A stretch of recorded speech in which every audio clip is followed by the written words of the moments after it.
A situação que envolve o deputado Ramagem e o Carlos Bolsonaro é bem peculiar. Eu acredito que a maioria das pessoas que estão me assistindo aqui no canal tem uma idade semelhante à minha, talvez um pouquinho menos, mas a grande maioria tem mais idade do que eu. A grande maioria tem um pouco mais de experiência do que eu. Antigamente, se você se alinhasse a uma pessoa que não era boa, você ficava mal falado.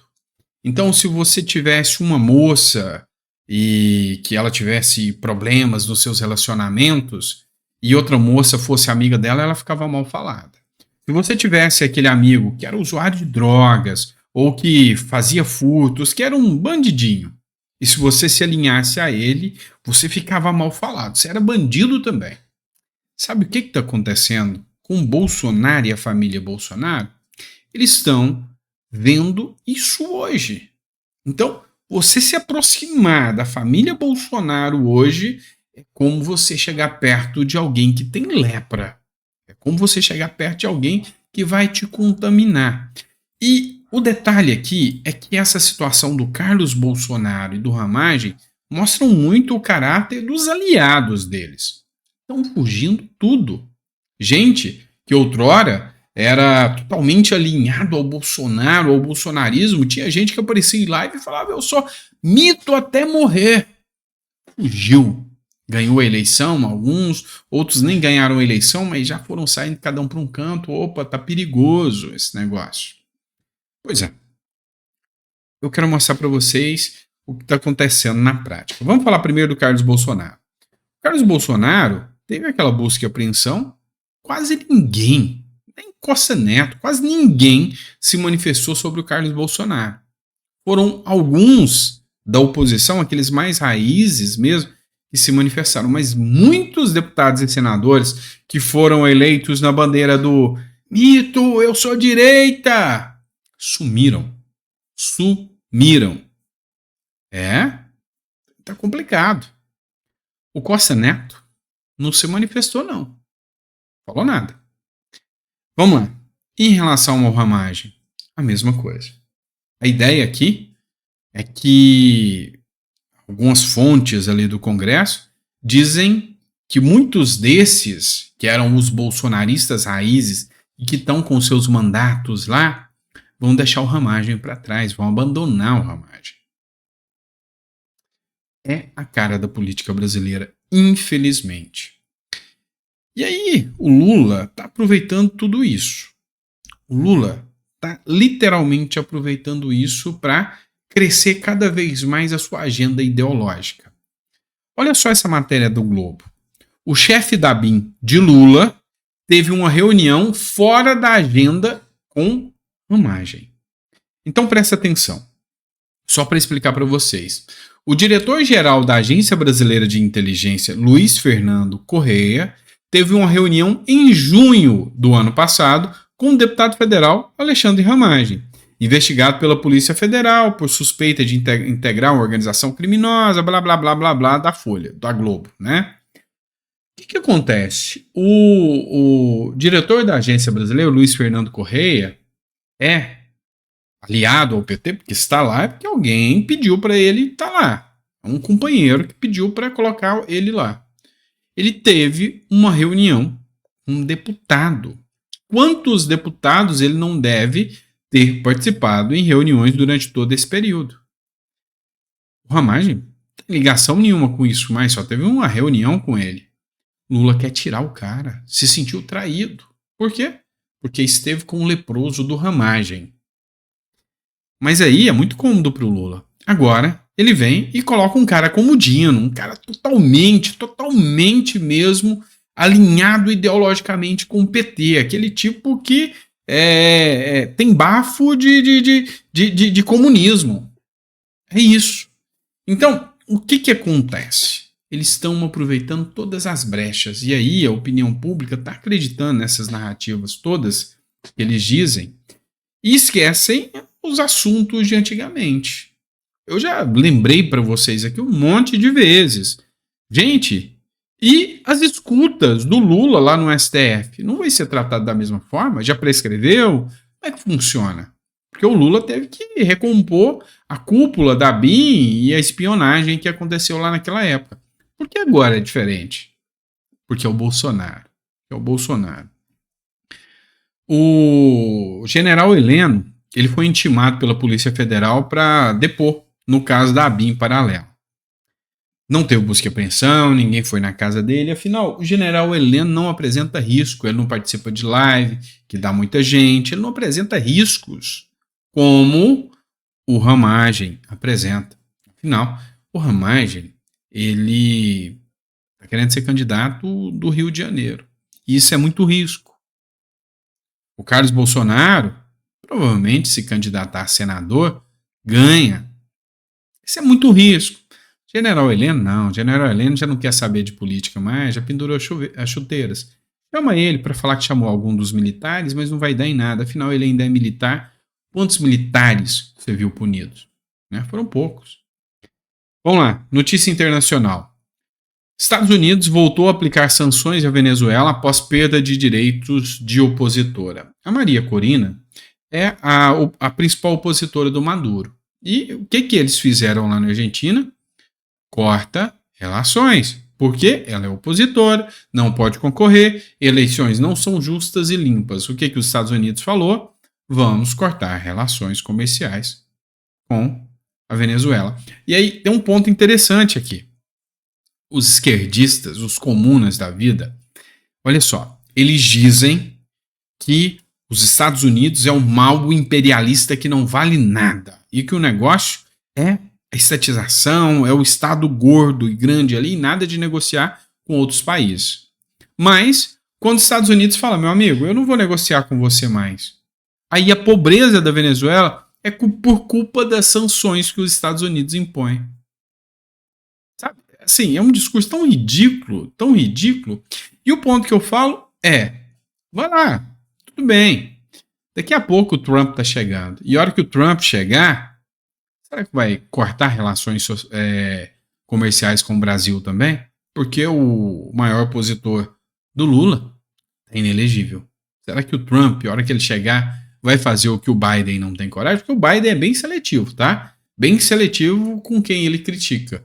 Porque o Bolsonaro aqui ficou inelegível de direita? Não, vamos falar nada. Maria Corina não é direita não, gente. É só oposição ao Maduro mesmo, e não pode. Já o Bolsonaro é de direita, então o Biden, tanto faz, né? Deixa assim mesmo. Vamos lá. Última matéria que eu quero tratar com vocês é essa aqui, ó. Olha o nível. Olha o nível, sabe, de medonho dessa turma. A gente nasce pobre porque gananciosos roubaram o dinheiro da gente melhorar de vida. É o discurso mais esquerdista que eu já vi. Na tarde de terça-feira, o presidente Luiz Inácio Lula da Silva afirmou que os brasileiros nascem pobres, pois alguns gananciosos que roubaram o direito da gente pelo menos melhorar de vida. A gente nasce pobre porque tem alguns gananciosos que roubaram o direito da gente pelo menos melhorar de vida, afirmou o petista durante o discurso do encerramento da Conferência Nacional da Educação. Vamos lutar para que a gente seja uma sociedade mediana. Vamos lá. Se o Lula estiver falando dos políticos que mais governaram o país, aí eu concordo com ele. Porque só o PT teve quase 20 anos no poder, com o Lula agora inteira 20 anos. E aí se você falar que o brasileiro é pobre por causa dessa gente gananciosa que roubou o direito da gente ser rica, aí se ele estiver falando desses, eu concordo. Mas não é. É o típico, é o mais comum debate do rico contra o pobre. Deixa eu só explicar uma coisa para vocês. Geração de riqueza. Se você pegar o início desse século, a riqueza estava num nível X. Se você pegar o ponto zero que eles defendem aqui, né? O que acontece? A riqueza é uma só, ela não cresce. Então, para uns ficarem ricos, os outros têm que ficar bem mais pobres. Essa é a ideia deles. É a ideia ridícula, idiota, imbecil que a turma da esquerda prega. Essa ideia não se sustenta. Porque, vamos lá, pega o pobre, miserável, lá da época do sei lá, 1920, por aí, antes da industrialização e tudo mais. Tinha umas pessoas ricas, os coronéis. Aí você pega a vida dessas pessoas, tá? De 1920, por aí. Eu não vou longe, não. Vamos ali em 1980. Eu lembro como era difícil, as pessoas não tinham celulares, as pessoas, sabe, tinham dificuldades em comprar as coisas. Eu lembro, cara, pra mim, a melhor coisa do mundo era quando a gente conseguia comprar um Danoninho, sabe? Aquele iogurte, tô fazendo propaganda, hein?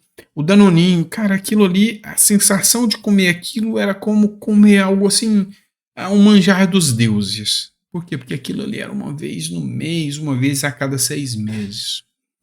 Hoje, você pode entrar em qualquer comunidade mais pobre, comida tem. Tô falando assim, não aquela pessoa do nível miserável mesmo, porque lá em 1980, 1960, o miserável morria com várias doenças, do mesmo jeito. Mas eu tô falando o quê? Aquela pessoa que tinha ali um mediano, ela melhorou muito a condição. Hoje, pobre tem iPhone, pobre tem celular, vai lá, financia, compra. Então, a condição de vida das pessoas melhorou. E dos ricos? Nossa, se melhorou. Não é porque um tirou do outro. Todos melhoraram. Ou seja, toda a riqueza cresceu. Então, essa questão de que para um crescer o outro tem que empobrecer, isso é mentira. Isso é a maior mentira que político ganancioso faz para enganar. E sabe o pior de tudo? Cola. Sabe o pior de tudo? Esses políticos vêm, prometem a picanha e a cervejinha e cola. Esse é o grande problema do Brasil. Vamos lá. Tem mais uma matéria que eu quero tratar com vocês antes de encerrar o vídeo. Vem aqui. Polícia Federal pediu ao STF quebras de sigilo fiscal e bancário de Janones e diz que investigação sugere a existência de rachadinha no gabinete do deputado. Ao Supremo Tribunal Federal, a Polícia Federal afirmou que as investigações sugerem até o momento a existência de um esquema de rachadinha no gabinete do deputado André Janones. A PF pediu ao STF quebra de sigilo bancário e fiscal de investigados, inclusive Janones, para poder continuar as investigações sobre o caso. Vamos lá. Eu tenho uma visão sobre o caso do Janones, tá? Virou meme, todo mundo no toque, toque, toque, igual o PT fez. Tem sentido isso. Mas olha só, o Janones não é um petista. O Janones é aquele, sabe, como que eu posso utilizar? Aquelas pessoas da antiga corte, me fugiu o nome, aquelas pessoas da corte ali que ficavam fazendo gracinha ali para os políticos de verdade. E o Janones está nessa. Então, se você perguntar se os petistas sentem algum apreço pelo Janones, não mesmo. Se os bolsonaristas sentem algum apreço pelo Janones, não mesmo. Então, é o seguinte, vamos dizer que alguém de esquerda, anti-Bolsonaro, pode ser perseguido pela Polícia Federal também. Assim, a gente poupa todos os nossos, os políticos de carreira. É o Flávio Dino, é o G. Dias, que nem é candidato, mas é um político de carreira. Vamos, sabe, é aquele outro que afagou a Júlia Zanata, todos esses, a gente deixa quieto. Deixa um servir de boi de piranha, bode expiatório, e a gente fala que ele é da esquerda, dos nossos, e deixa. Até porque a gente não consegue controlar ele. Ele é meio tresloucado. Uma hora ele tá com o Bolsonaro, outra hora ele tá sozinho, outra hora ele tá com o Lula. Então, para ele virar a casaca é fácil. Ele não é PT raiz. Para ele criticar o Lula, pouco custa. Então, eu acho que o Janones vai sentir o peso da Polícia Federal aí até para falar, olha, tá vendo? Eu não persigo só bolsonarista, não, os dos nossos também. Só que a gente sabe que o Janones tenta, coitado, mas nunca foi PT, nunca foi esquerda raiz. E, na hora do vamos ver, do pega pra capar, vão abandoná-lo. Isso é fato. Pessoal, obrigado por ter ficado até o final do vídeo. Vejo vocês no próximo editorial. Amanhã de manhã a gente tá aqui para bater mais um papo. Grande abraço.